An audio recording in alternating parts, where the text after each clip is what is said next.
pertama-tama perkenalkan diri saya dulu, Prof. Sudah pernah sini belum ya? Belum. Belum pernah. Yang dulu sudah lulus ya? Udah lulus kuliah. Sekarang di ekonomi UNES, sekarang jadi pengajar di sekolahnya Budi Azhari. Budi Azhari yang sejarawan Trans 7 itu, sejarawan Islam. Perkenalkan diri, saya namanya Adhika Ramadan. Saya di sini bertujuan untuk meneliti, Prof, dalam rangka lomba karya tulis ilmiah cagar budaya. Saya ingin bertanya. Yang pertama, sejak kapan Prof Sugeng tertarik dan mulai mengkaji tentang Babat Banyumas? 90-an, 1990. Sebenarnya mungkin yang lebih dulu tahun 80-an yang pernah 83 lah terutama, saya pernah menjadi pengetik Babat Banyumas. Jadi ada orang mempunyai naskah Babat Banyumas. Nah, bapak saya ingin punya ketikannya, saya suruh ketik tahun 83. Usia berapa Prof waktu itu? Masih SMA. SMA. Iya. Jadi saya dulu memang dari SD sudah bisa mengetik dengan lancar dan baik, rapi gitu ya. Dan biasa disuruh bapaknya. Iya, saya sering dimintai tolong oleh tetangga saya yang terutama yang ada surat-surat perjanjian. Saya sering mengetik surat perjanjian di kertas bersegel merah gitu ya. Itu perjanjian sewa menyewa, pinjam duit dan sebagainya, itu saya ngerti tahun-tahun itu masih SMP lah, SD malah. Waktu tentang Babat punyanya siapa waktu itu, Prof? Punyanya siapa ya? Jadi itu kan versinya mah banyak sekali ya. Itu salah satu versi ya tuh, dari 65 itu jadi yang nulis itu orang pemain ketoprak. Jadi pemain ketoprak nulis Babat. Jadi di Banyumas memang yang nulis Babat banyak sekali. Orangnya banyak, karena penggemarnya banyak dari berbagai lapisan, dari ibaratnya orang tua, terus orang itu tadi pemain toprak gitu. Jadi banyak sekali orang yang di sana menulis. Tahun ketiga ya. Yang kedua, dari penelitian yang dilakukan Profesor, ada berapa jenis Babat Banyumas? Ada 65 versi. Versi ya. 65 versi. Artinya versi-versi itu ditunjukkan dari apa? Ceritanya apa? Iya, dari ceritanya, dari strukturnya. Makanya kan ada yang dalam bentuk tembang, ada yang bentuk prosa, terus ada yang dalam bentuk ya mungkin seperti cerpen gitu ya. Nah, kalau fisik Babatnya itu kan ya narasi kayak gitu. Bagaimana kita atau Prof Sugeng sebagai filolog tahu kalau ini bentuknya prosa, ini bentuknya itu gimana, Prof? Ya kan ada yang bentuk tembang mencoba. Kalau yang prosa ya yang yang dalam bahasa Jawa ada, dan bahasa Indonesia ada. Terus ada yang dulunya bahasa Jawa diterjemahkan dalam bahasa Indonesia, kemudian kembali diterjemahkan ke dalam bahasa Jawa. Ya pakai putar-putar itu. Dan itu dari teksnya kelihatan ya, Prof, kalau sebagai ahli bisa melihat ya. Iya. Terus ada yang silsilah tok. Istilahnya silsilah. Jadi silsilah kan yang terutama yang ditemukan di Keraton Jogja misalnya. Di Keraton Jogja kan memang naskahnya tebal-tebal, kumpulan silsilah dari berbagai daerah yang oleh Pati Dadurjo, Pati Dadurjo yang kalau nggak 6 ya ke-7 ya, yang disebut dengan Pangeran Haryo Juru namanya. Jadi Pati Dadurjo pensiunan itu Pangeran Haryo Juru itu yang pernah mengumpulkan babat silsilah dari berbagai daerah di Banyumas. Itu yang keturunannya Banyumas. Keturunan Pati Dadurjo 1 itu. Iya. Itu kan kalau nggak salah kan yang bukan keturunan dari 4 ya, yang jadi musuhnya Diponegoro ya. Jadi Pati dan unsur 4 itu bukan orang Banyumas, bukan Oke. orang Banyumas. Ya. Bukan terahnya Danurejo 1 ya, Itu musuhnya Diponegoro. Diponegoro. Oke, nggih. Lanjut. Lanjut ya Prof. Dari sisi isi, apa keistimewaan babat Banyumas dibanding babat lainnya Prof? Jadi babat Banyumas itu apa ya, ke kontinuitasnya itu tinggi sekali. Jadi artinya apa ya, jadi naskah ini yang mungkin tidak isi teksnya itu berkembang terus, dan kelihatannya orang dari manapun atau dimanapun orang Banyumas itu selalu ada yang nulis. Di Bogor ada, di Jakarta ada, di Semarang ada. Jadi di berbagai tempat di mana ada orang Banyumas itu di sana ditemukan juga babat orang Gombong yang nulis. Ya, sekali lagi dari daftar yang saya temukan itu tempat-tempat penulisan dan penyalinan babat itu tidak hanya di, memang yang paling banyak itu di Purwokerto dan Kota Banyumas, itu yang paling banyak di antara karya-karya itu. Tapi yang dari Bogor pun ada, dari Jakarta ada, dari tempat-tempat lain ada. Nah itu yang menarik. Cirebon juga ada. Jadi itu termasuk babat yang sangat populer ya di dalam masyarakat Banyumas dimanapun mereka tempat tinggal. Oke, kalau kaitan isinya Prof, apakah sama seputar cikal bakal Banyumas yang dari Raden Baribin kemudian ke Adipati Merapat itu atau beragam Prof? Kalau ya ada yang berlanjut juga.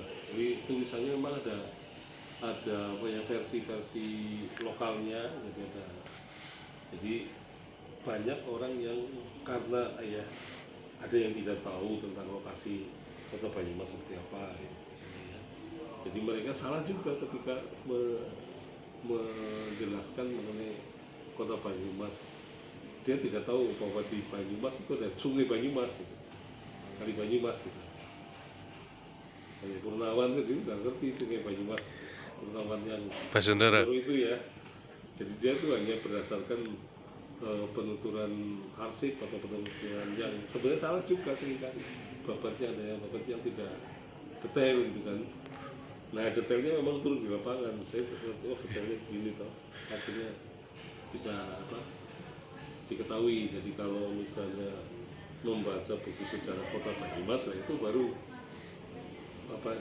penuturan mengenai Kota Banyumas bagaimana secara utuh. detail. Kalau secara umum babat Banyumas secara umum kekhasan dari kalau itu disebut sebagai babat Banyumas, itu berarti kan menceritakan tentang Banyumas ya Prof. Terus adakah kekhususan lain, misalnya apakah dari misalnya 65 versi itu harus di situ membahas mengenai tentang Adipati Merapat gitu atau tidak Prof? Iya. Jadi yang di tokoh-tokoh yang diceritakan itu selalu yang ditonjolkan ya Baribin dulu, Okay. kemudian Kaduhu, baru siapa? Adipati Merapat. Jadi 3 tokoh itu memang selalu menjadi tokoh utama. Nah kemudian setelah masa-masa Mataram itu kelihatannya ada tambahan tentang Yuda Negara. Di Bupati Wali Yuda Negara yang ada 5 orang itu biasanya diceritakan pada zaman Mataram, dan itu memang sudah memasuki era baru gitu ya. Jadi babat Banyumas yang awal itu selalu ceritanya Raden Baribin, 3 tokoh itu ya, kemudian ada Adipati Joko Kaiman. setelah itu berhenti gitu. Nah tapi nanti ada kelanjutannya lagi. Oke. Setelah zaman Mataram ada kelanjutan lagi. Kalau yang terkait 3 tokoh itu contohnya di babat mana Prof? Kalibening? Ya yang sering itu biasanya prosa-prosa yang singkat. Jadi prosa-prosa yang singkat itu salah satunya adalah babat Wiryatmaja.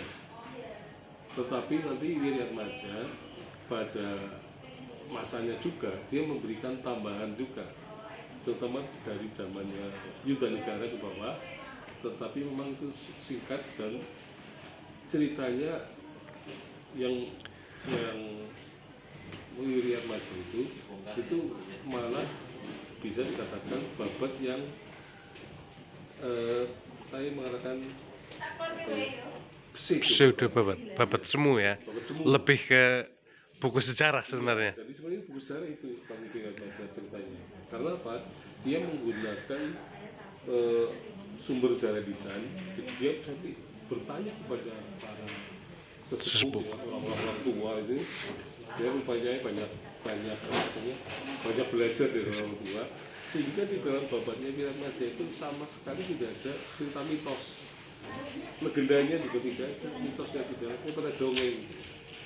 Dongeng kan cerita yang Khayal. sedikit ya. Nah itu tidak ada di situ. Jadi babatnya Pak Adi Wiramaja itu murni sejarah sebenarnya. Hanya dia tulis babat. Gitu. Oke. Terus ada juga saya pernah membaca babat Gripit Petambakan gitu. Itu isinya Itu kaitannya dengan lokalitas di Banjarnegara itu. tapi termasuk dalam kategori babat Banyumas juga ya? Atau Ya, Gripit belum ya? Jadi Gripit itu tapi ada juga di Gripit itu nanti ada salah satu versi babat Banyumas yang sebenarnya kalau ceritanya di Banjar agak kacau ya. Oke. Itu di Gripit itu lumayan luar biasa, ada penjelasan mengenai silsilahnya Pancanusukan.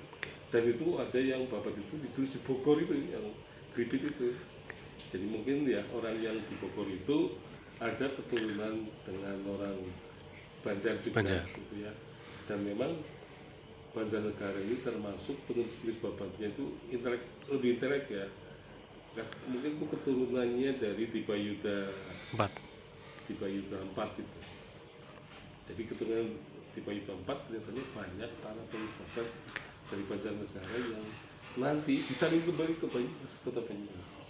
Oke, kalau tadi berarti Prof. Sugeng menyampaikan di kawasan Banyumas, Purwokerto itu banyak sekali penulis.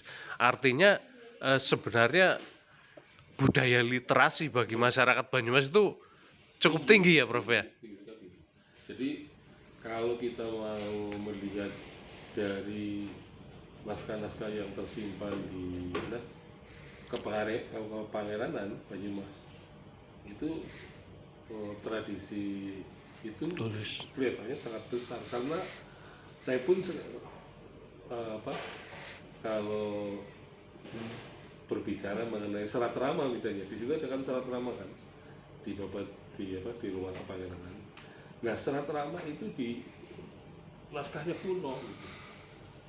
Jadi saya pernah tanya sama ahli sastra di Solo dan Jogja itu, apakah Bupati Banyumas itu bisa meminjam naskah keraton untuk dipinjam dan disalin di Banyumas?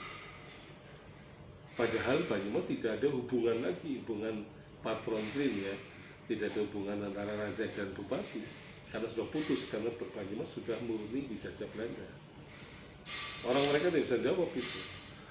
Atau sebelum era itu, sebelum era 1830? Tidak.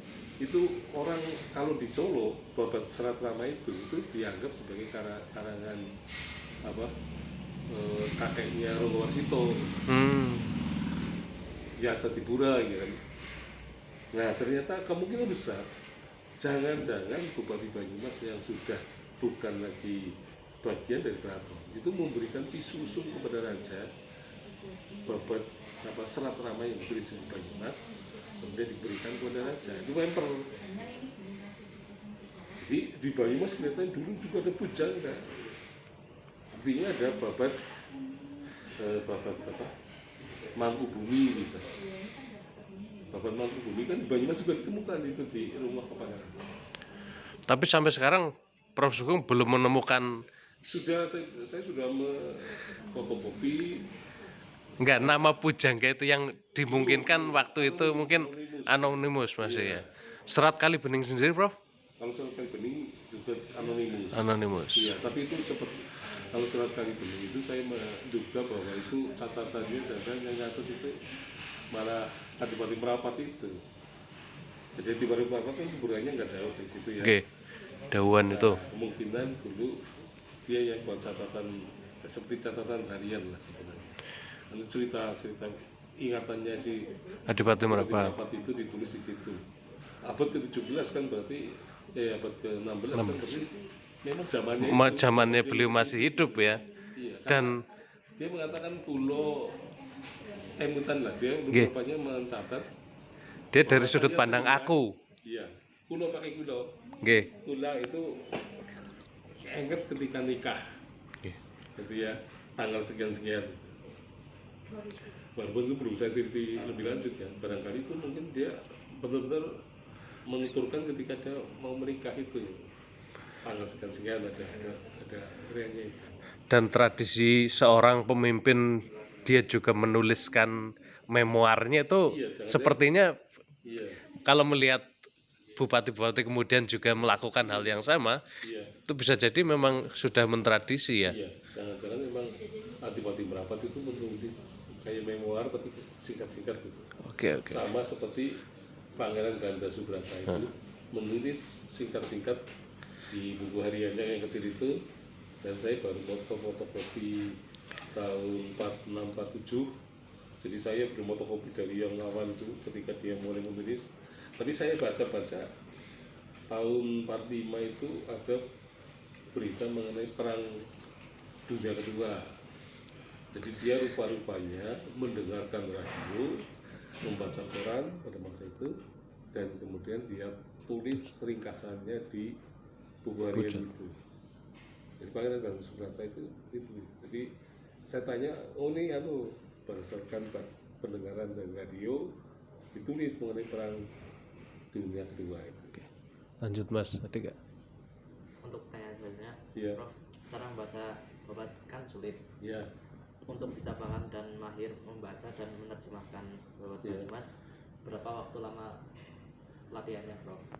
jadi saya dulu tulisan Jawa kan ya SD dulu lancar ya. Hono Coroko. Kalau Coroko. Nah, setelah itu saya baca lagi, belajar lagi cepat, dan kemudian juga saya praktek langsung. Saya seringkali mengalih aksarakan dari huruf Jawa ke Latin paling tidak ya 2 minggu lah. Tapi pernah saya dalam waktu seminggu karena kerja terus ya. Jadi saya selalu beri jam itu. Jam sekian saya kerja tulis.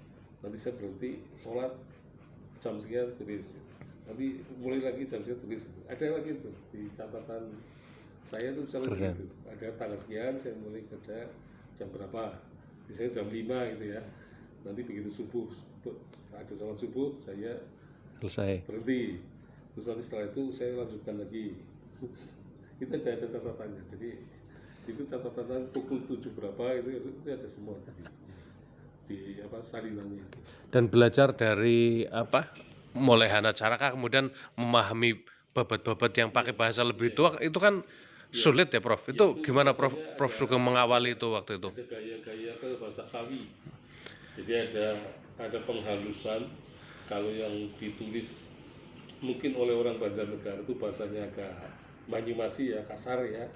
Tapi itu nanti yang ditulis oleh penyalin dari Jawa Timur misalnya Pati seorang juru tulis dari Magetan, juru tulis residen Magetan, wakil residen Magetan.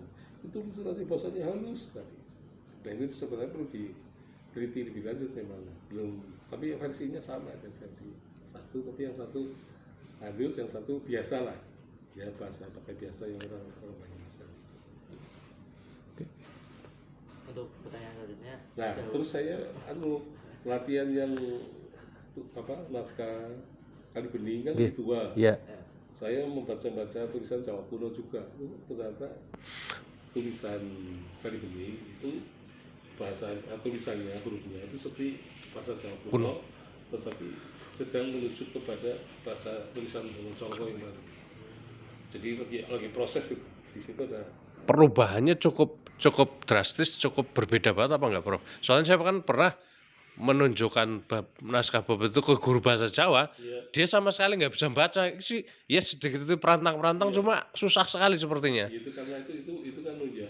Jadi kan setiap penulis huruf Jawa itu mempunyai gayanya masing-masing. Kayak letteringnya beda ya. Jadi contohnya misalnya huruf Jo di naskah Kali Bening itu ada 7 jenis. alternatif. Gayanya itu ada itu alternatif. Ada yang begini huruf Jo itu yang ada yang seperti kepala terus pakai ekor gitu ya. Ada yang pokoknya macam-macam. Kalau di Arab mirip hot lah ya, hot coffee, hot Iya. diwani jelly kayak gitu ya. Satu huruf saja Ja itu ada 3, ada 7 alternatif. Saya tahu sih. Maksudnya itu loh. Nggih. Setelah saya baca berkali-kali, oh ternyata huruf Jo ini memang ada 7 alternatif. Itu termasuk gaya orang nulis cepat nulis apa gitu. Jadi kan memang begitu seringkali tulisan yang ada di naskah-naskah itu tidak standar. Pokoknya skarpe dewek lah. Iya. Semuanya orang itu yang nulis. Tapi kita nanti lama-lama kalau sudah baca lama-lama akan ketahuan ini. Karena ini Kisahnya nyambungnya kayak gini gitu ya. Kisahnya terus bahasanya tulisannya ini maksudnya tulisan ini. Gitu. Misalnya kalau huruf mo itu kan kalau orang Jawa kan pakai begini ya. Itu mo itu hanya huruf 3 terbalik. Huruf 3 terbalik langsung itu mo maksudnya. Ya itu kan Jawa kuno itu tulisannya. Jadi memang wignya misalnya pojong banget itu layar bos. Layar bisa mestinya cukup gini ya, bisa panjang segini nih tulisannya. Kusut tuh, pokoknya dia lagi tulis cepet gitu. Bisa cepet, bisa jadi menurut dia nyeni gitu ya. Gitu juga ya. Lanjut. Tapi itu naskah Kali Bening itu ya paling tidak ada. Ketika nulis pertama kelihatannya tegak banget. Tegak itu berarti sedang energinya lagi tinggi ya. Angger lagi males ya, miring. Gitu. agak kerasa kayak tulis kayak kita lihat tulisan mahasiswa pas ngerjakan itu ya. Oke kan tuh mikir temenan. Sebut kan mungkin miring. Iya. Kalau tegak itu kan energinya lagi bobong misalnya orang bobong tulis biasanya tegak. Tapi biasanya tulisan tegak itu banyak dilakukan oleh anak-anak muda. Orang-orang tua seperti Soekarno nulisnya lebih miring. Sudah mulai males rasanya. Artinya bisa jadi naskah Kali Bening dibuat dalam tempo yang lama. Iya, bisa juga begitu. Karena ada tegak, ada miring, ada yang Atau paling tidak pas dia semangat sama lesu gitu ya. iya. Lanjut. Jadi bisa melihat watak orang yang sedang mencoba itu. Lanjut. Sejauh ini selain Prof Sugeng, siapa lagi tokoh yang fokus mengkaji bahwa Banyumas Prof? Yang menyenangi banyak sekali. Yang menyenangi. Iya, menyenangi. Tapi kalau yang hanya ya itu banyak kan senang.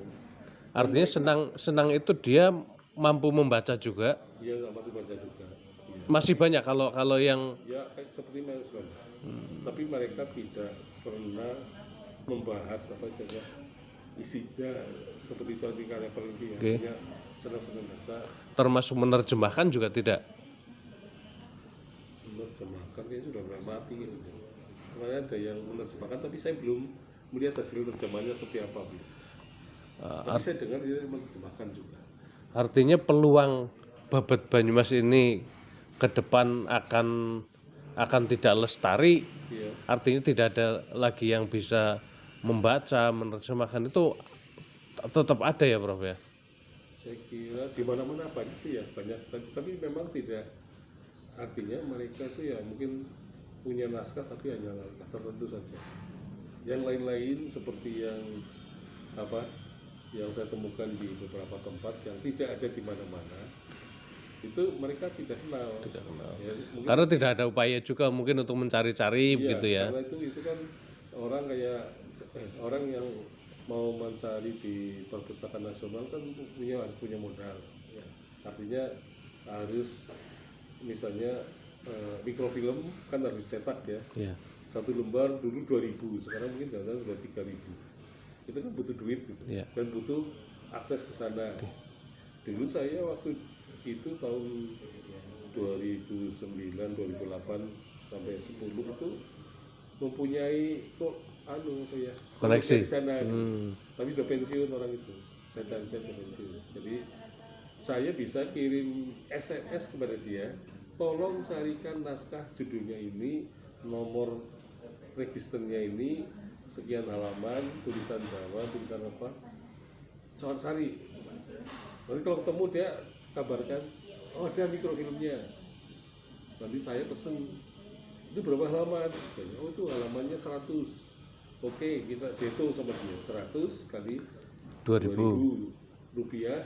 Saya suruh transfer, bahkan saya belum transfer, naskahnya sudah sampai ke tempat. Dan itu banyak sekali terus menerus itu. Jadi saya mungkin ya kalau memesan mikrofilm print outnya itu mungkin ya jutaan sudah bukan lagi ribuan, jutaan. Karena pernah ada naskah yang 500 halaman Babat Banyumas yang di di perpustakaan nasional atau yang di Leiden itu ya 500 kali 2000. Pokoknya karena sering banyak saya mendapatkan mikrofilm dari sana, dari Leiden itu ada yang ya memang modalnya banyak itu. Saya kira orang untuk mencari yang 500 halaman Babat Banyumas kan tidak bisa. Kerja dalam rangka penelitian. Penelitian yang serius-serius banget itu. Kalau yang tidak serius saya hanya babat yang sangat populer seperti ya tadi babat miliknya Pangeran Mertadija gitu. Itu kan babat yang sudah saya cetak itu yang kemarin kejujuran. Itu kan babat yang sebenarnya antara populer dan tidak populer. Di Pangeran Merta itu kelihatannya dulu keluarganya merahasiakan keberadaan naskah itu. Tetapi karena naskah itu dipinjem oleh asisten residen Magetan, kemudian di sana disalin. Nah salinnya itu dikirim ke Jakarta, orang bisa mengakses ya. Tapi kalau yang dimilikinya Pangeran Merta kan tidak ada. Saya dulu ketika menghubungi Bu Ratmini Sujatmoko, Bu Ratmini itu istrinya Sujatmoko, itu mengatakan tidak punya.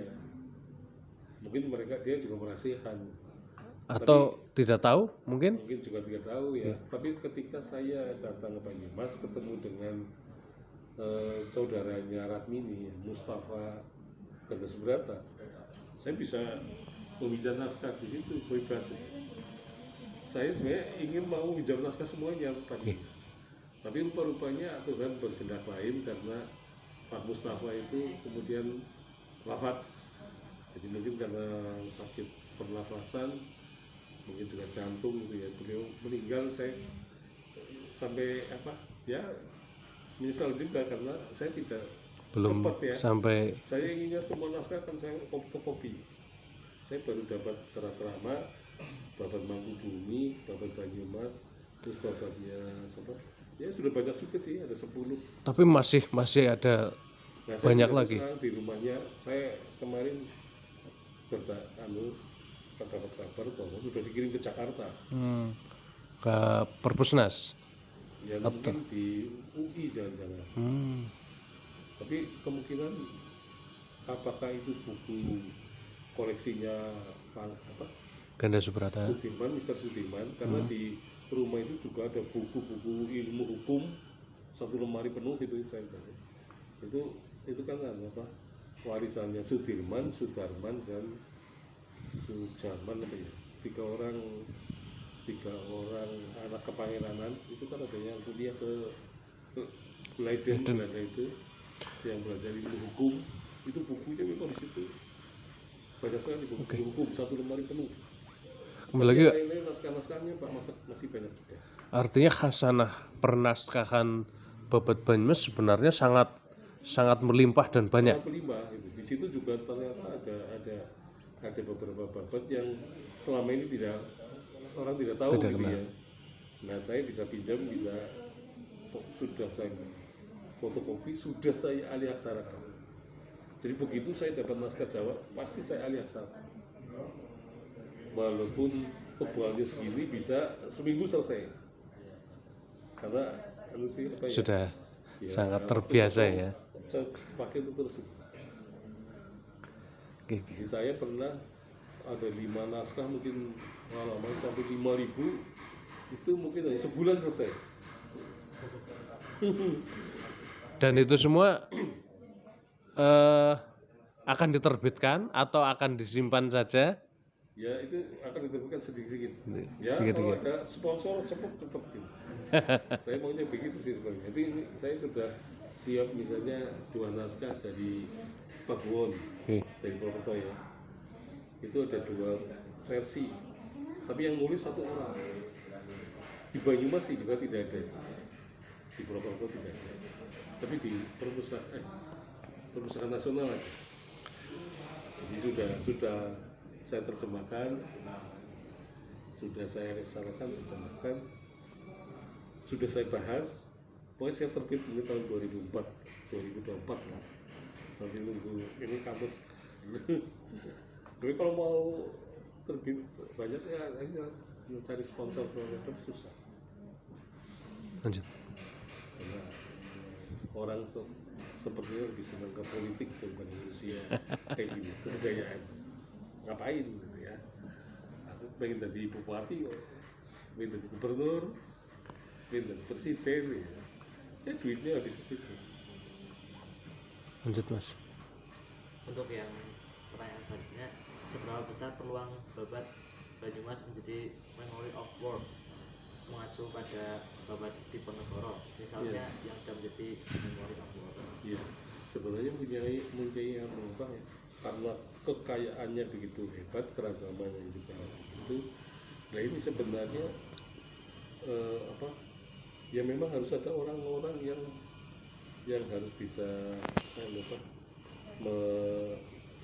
memperjuangkan ya. Jadi ada mungkin tokoh politik ya seperti kalau dulu kan Pak Wardi Manjoinegoro itu kan semangat banget. Mungkin sekarang karena usia beliau sudah hampir 90 tahun mungkin sudah loyo ya. Dulu ketika Pangeran Babat Diponegoro dia semangat sekali. Jadi dia kalau tidak salah sudah mengurusi Babat Diponegoro, kemudian yang kedua Cerita Panji. Cerita Panji gitu ya. Cerita Panji meskipun negara ketagama saya tidak tahu siapa yang mengajukan. Nah itu beliau kelihatannya sudah kemarin kelihatannya saya acak-acak dia kelihatannya sudah tidak bersemangat lagi, mungkin sudah sepuh lah. Tapi sebenarnya nanti bisa juga kita bisa mengajukan itu, tapi ya memang apa istilahnya harus ada kemauan, mungkin dukungan dari pemerintah juga dari kalangan apa seperti itu. Siapa? Hasim Joyo Adisumo, tapi Hasim kan sekarang juga sudah saya hubungi lagi, ternyata dia sudah tidak tertarik mengurusi begitu karena lebih tertarik mengurusi politik gitu kan ya. Prabowo. Iya, Prabowo, ketua partai Gerindranya itu kan perlu dihidupi dengan uang gitu. Karena saya pernah menghubungi beliau, katanya sekarang tidak ada dana untuk seperti itu gitu ya. Dulu waktu saya S3 memang saya sempat dapat 107 juta gitu kan dari beliau ketika berikan disertasi, tapi kan sekarang misalnya untuk penerbitan buku sudah tidak ada anggaran gitu. Padahal dari sisi konten ataupun keaslian ataupun mungkin pengaruh Babat itu bagi masyarakat sebenarnya dibandingkan misalnya kalau kita mau membanding-bandingkan lah Diponegoro. Babat Diponegoro nggak ada apa-apanya. Babat Diponegoro kalah. Mungkin Babat Banyumas ya mungkin selevel Ila Galigo lah. Ila Galigo kan naskah panjang banget ya. Naskah terpanjang di dunia itu Ila Galigo. Tapi Banyumas adalah naskah terbanyak ya. Bisa jadi kayak gitu ya. Terbanyak jenisnya itu. Rata-rata kan disertasi Babat Banten misalnya Jaya Diningrat misalnya ya. Jaya Diningrat itu hanya 11 naskah. Serat ramanya yang dibuat oleh Kadiati Ikrom misalnya disertasinya ya tidak ada 20. Tapi Babat Banyumas total Banyak sekali. selain 65 versi 100 naskah ada ratusan. Iya. Itu yang sudah ketemu. Iya, ketemu. Dan yang belum ketemu Prof. Sugeng meyakini ada masih banyak apa enggak? Masih banyak lagi. Dan masih banyak lagi juga yang ditulis baru lagi. Jadi karena ada keluarga-keluarga yang merasa dia mungkin mengalami mobilitas sosial, bisa jadi menteri, jadi apa, bikin babat juga. Jadi seperti Rahayu apa itu menteri kesehatannya Gus Dur, SBY itu ya, Rahayu Mamahit itu, Endang Rahayu Ningsih itu, Rahayu Endang Ningsih itu penulis babat juga dengan ibunya malah. Jadi dia menulis babat yang berkaitan dengan bapaknya itu, kakeknya. Jadi kakeknya itu tokoh putranya Pangeran Mertadirja yang pernah menjadi biasanya dia mempunyai pangkat kapten di tentara Belanda itu. Kenil. Kenil. Tapi pakainya juga apa? Huruf Jawa apa sudah modern. Iya. Artinya hampir sama dengan buku sejarah sebenarnya ya. Iya. Tapi ya bapak cerita babat-babatnya berkaitan dengan ini tokoh si siapa? Marjana itu. Oke. Jadi Marjana itu Pusat ceritanya ada di ceritanya situ. tentang itu. Jadi ada babat di sana jauh, tapi kemudian cerita mengenai Marjana, tokoh yang mungkin satu-satunya orang Indonesia yang bisa mencapai tingkat kapten Di Kenil. Kenil. Yang lainnya kan pokoknya prajurit biasa, apa ya, tentara biasa. Tapi itu bisa. Oke, kembali lagi ke naskah Babat Banyumas yang juga mungkin secara aplikatif, artinya bisa digunakan. Kan contohnya merujuk pada hari jadi Banyumas misalnya, itu bisa dirujuk dari Babat Banyumas Iya. gitu. Dan hal-hal apalagi yang mungkin bisa menjadikan Babat Banyumas lebih mungkin bermakna atau lebih punya manfaat nilai guna bagi masyarakat. Kalau Babat Diponegoro kan mungkin lebih ke motivasi untuk menjadi patriotisme begitu. Kalau Babat Banyumas apa saja Prof yang bisa di mungkin aplikatif di masyarakat? Ya. Nah ini kan belum sampai ke situ ya. Oke. Jadi misalnya menulis kamus dialek Banyumas misalnya bisa juga ambil dari Babat. Babat Banyumas, karena Piso itu ketika membaca naskah-naskah Babat dia tuh selalu menuliskan kata-kata dialek Banyumas yang ada dalam Babat itu di bagian margin kanan. Dia tulis kata-kata yang aneh-aneh, dan ternyata kata-kata ini juga masuk ke kamus bahasa Jawa yang lain. Jadi ternyata bahwa kamus-kamus yang ditulis oleh misalnya Prawiro Atmojo itu, contohnya itu banyak juga misalnya kata-kata dialek Banyumas yang kita kenal ada di situ juga. Jadi saya kemarin ketika menyusun kamus, kok kata-kata itu sudah masuk ke sini. Berarti dulu Prawiro Atmojo itu turun lapangan. Jadi dia tidak hanya mendaftar kata-kata bahasa Jawa yang ada di Jogja Solo, tapi kemudian dia juga kemudian ngambil dari sini juga. Buktinya ada kata-kata yang kayak serantai misalnya ya. Ada serantai kan orang Solo nggak kenal. Orang serantai. Sabar. Ya mungkin kalau di sana Saronto ya. Kita orang serantai, tidak sabar. Jadi banyak sekali kata-kata yang dialek Banyumas yang sebenarnya di situ ada untuk perbandingan. Terus apa lagi ya? Yaitu mungkin ini sejarah juga aplikatifnya.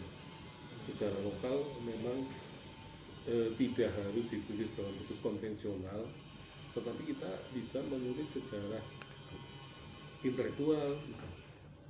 Nah saya sudah menulis sejarah intelektual Banyumas pernah, sejarah mentalitas pernah, sejarah IDD pernah.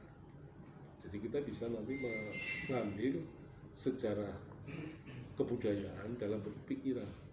Jadi pikiran kita, IDD manusia Banyumas di dalam Babat itu kan selalu banyak sekali muncul, ya kan.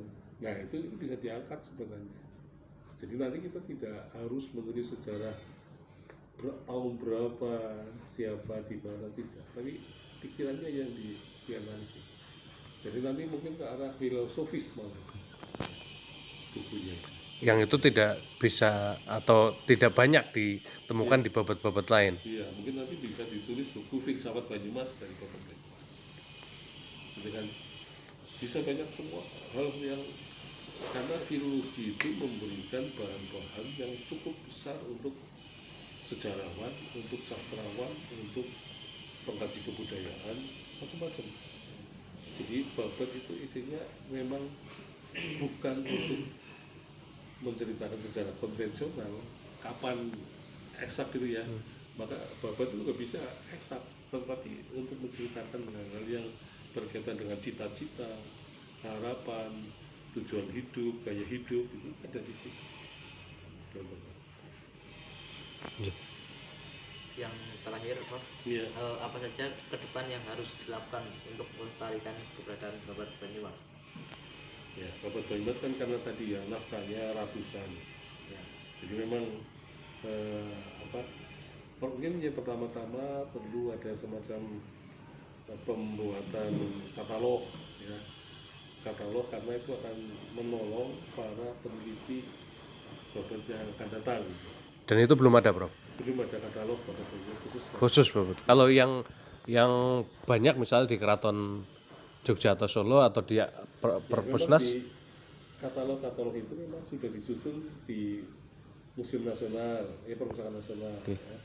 Kemudian Arsip. di UI, kemudian di mana Jawa Barat itu ada 5 lembaga yang katalognya dibuat satu oleh almarhum Edi Kajati, CS gitu ya. Kemudian juga dari Solo Budoyo, semuanya ada, sudah ada.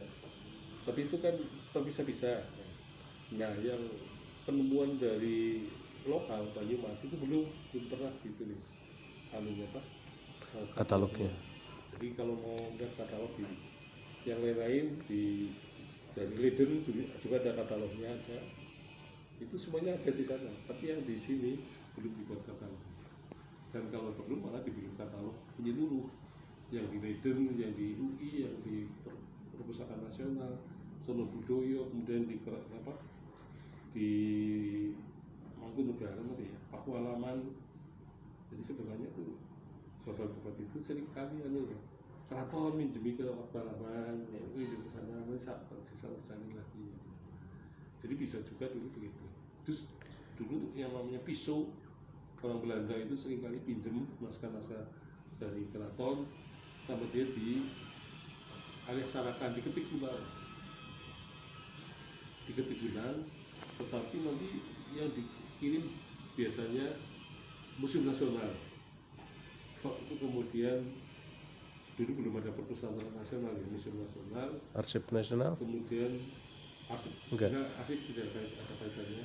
Leiden dikirim, Tapi terjemahannya, ketikannya itu. ketikan, iya. Ketikannya pakai apa istilahnya? Pakai karbon. Itu mungkin sampai 5 tindasan lah. Itu kalau saya punya pesan di Leiden itu ternyata sama isinya dengan yang di Museum Solo Nasional. Budoyo, gitu kan. Jadi itu biasanya kalau kembar di sini di Solo Budoyo tidak akan di mikrofilm. Yang di mikrofilm yang di Museum Nasional. Nah, tapi kan Museum Nasional kan ngurusi benda-benda, nanti dikirim ke Perpustakaan Nasional. Nah, yang mikrofilm itu Perpustakaan Nasional. Ada rencana UMP misalnya akan membuat itu Ya bisa juga sebagai mimpi besar sendiri ngapain? nunggu orang gak ada. Ya, harus nunggu anggaran, nunggu kesempatan kosong, waktu kosong. Jadi saya ini dengan kamu sebagai selesai kan dari pekerjaan mungkin ada 20 tahun dari waktu saya S3 sampai sekarang, selesai kan sudah plong ya. Kemarin berangkat haji saya sudah agak sampai itu pikirannya. Mestinya sih dikirim ke terlebih dulu sebelum saya pergi mestinya, supaya saya pulang haji bisa sudah siap terbit gitu. Tapi kan tidak. Selain katalog, apa lagi, Prof, dalam upaya pelestarian? Ya, jadi kayak ensiklopedia gitu. ensiklopedia kuliner misalnya, ensiklopedia apa istilahnya ya bisa juga penyakit macam-macam tuh penyakit-penyakit yang diminta oleh para Orang-orang Banyumas. iya orang Banyumas itu sejarah menarik sekali kalau dikaji. Oh ternyata Pangeran Ganda Subrata itu matinya meninggalnya diabetes. Tapi Pangeran Merta umurnya 80-an tidak kena penyakit tua.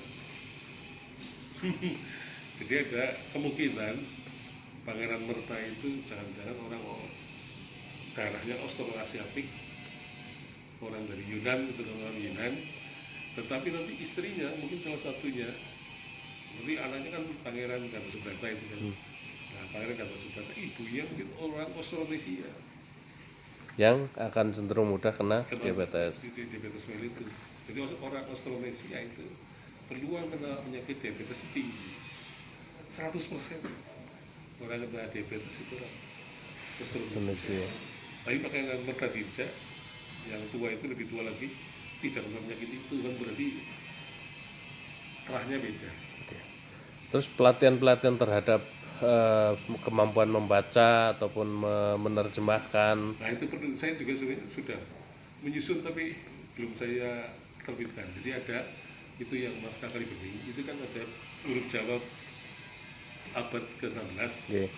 Itu sebenarnya perlu dibikin pedoman. Saya udah bikin sebenarnya, tapi belum saya Ada ya. tinggal dibikin. Nanti itu pelatihan menulis huruf dialek Banyumas bahasa huruf Banyumas abad 16. Itu sebenarnya sudah ada, tapi saya belum kerjakan lagi. Mungkin nanti perlu dibuka lagi filenya. Jadi banyak sekali lah pekerjaannya belum selesai. Terus ada lagi kamus sejarah Banyumas. Mungkin sudah ada hampir mungkin separuhnya kamus dialek lah. Kemarin kan sudah saya kerjakan bareng-bareng terus saya kadang-kadang mengumpulkan ya, peribahasa Banyumasan yang saya dengar dari tukang becak, petani. Ya, saya kan sering mendengar itu, saya catat gitu Pak. Saya kumpulkan, mudah-mudahan sih nanti lama juga banyak juga. Terus secara kelembagaan pendidikan misalnya perlukah kayak di Banjarnegara kan ada Mulok Dawet Ayu untuk mempelajari sejarah budaya tentang kebanjarnegaraan. Nah, secara kelembagaan pendidikan perlu nggak, Prof? Hal seperti misalnya ada khusus Ya, Mulok. soal perlu, ya semuanya perlu gitu. Tergantung dari bupatinya dalam apa itu. Yang menjadi masalah kan pemimpin kita kan visinya bukan visi kebudayaan ya, visinya politik,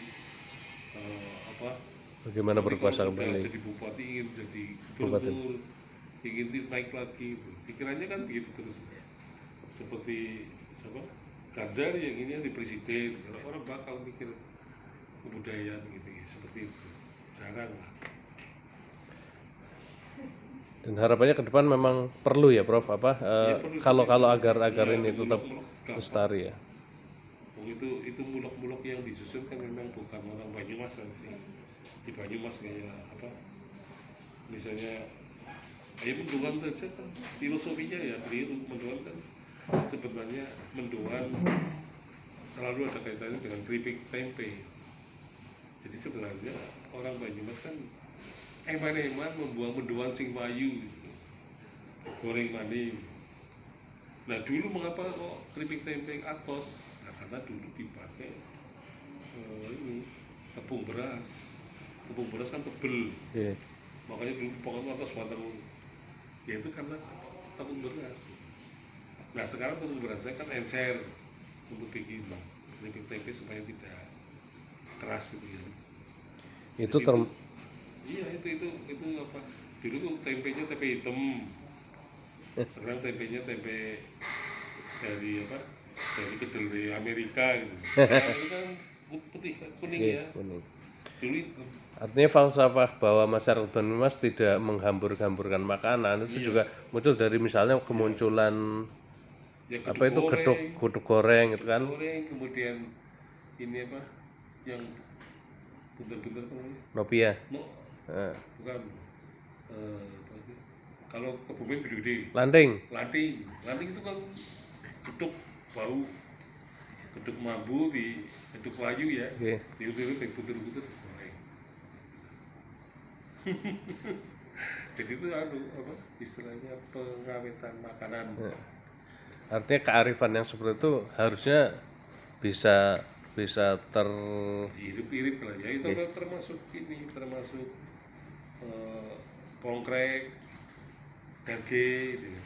Itu kan termasuk itu budaya makan orang-orang miskin. Makan gitu. Makanya kan dibikin apa itu yang bekas minyak untuk pembuatan minyak kelapa yang Plendo. kan yang apa ya, Buntil. kan apa namanya lah, yang untuk makan gramet yang di Pelet. ya sekarang pelet. Itu dulu pakai itu jadi jadi kan dulu kan ada orang membuat minyak kelapa tetapi di fermentasi, termasuk di situ ada kepiting apa yuyu kali kan di situ di fermentasi selalu diperes dipotong. Nah itu kan sisanya sebenarnya nah itu tuh untuk bikin makanan juga. Jadi orang Banyumas banyak panganan yang sebenarnya patutnya dibuang, tidak bergizi, gizinya kecil banget. Seperti pongkrek kan gizinya kecil banget, tapi karena enak dipangani wae. Selain filosofi hemat juga apa, Prof? Apakah itu dari sisi kesehatan juga? Jadi mereka itu apa ya, respon terhadap kemiskinan itu pintar, merespon kemiskinan. Termasuk ebek itu termasuk ekspresi orang miskin, ekspresi seni orang miskin ebek. Kan pakai karung ya kan, Barongan pakai karung sih lebih bagus, tapi itu lebih jelek lagi pakai kandi. biasanya dulu masih kayak gitu. Iya, itu kan yang namanya barongan itu kan seperti itu, barongannya orang Ponorogo itu seperti barongannya orang Bali. Jadi barongan yang mewah itu Bali dan Ponorogo itu masih, kalau sudah ke barat terus semakin lama semakin miskin. Embeknya sendiri, Prof? Iya, baiknya juga sama. Pakai Iya. Itu kan kepang ya. Kuda-kudaannya itu bagus seperti di Ponorogo itu. Jadi itu memang ekspresi seni orang miskin, termasuk dalam jemblung. Dalam jemblung kan nggak ada wayangan toh, gamelannya cangkem, wayangnya mau peyek, kalau kerupuk, apa kayak tumpeng gulungan. itu ekspresi orang miskin. Tapi sisi kreativitas muncul berarti ya. di orang miskin Banyumas ya karena orang miskin kan ingin berseni juga kan ya, ingin ya kalau kita mau 17-an kan banyak itu loh, orang banyak bikin topeng dari daun-daunan. Kalau anak-anak kecil zaman dulu kan kreatif orang miskin. Oke. Cukup. Terima kasih Prof atas informasi dan jawabannya, semoga bisa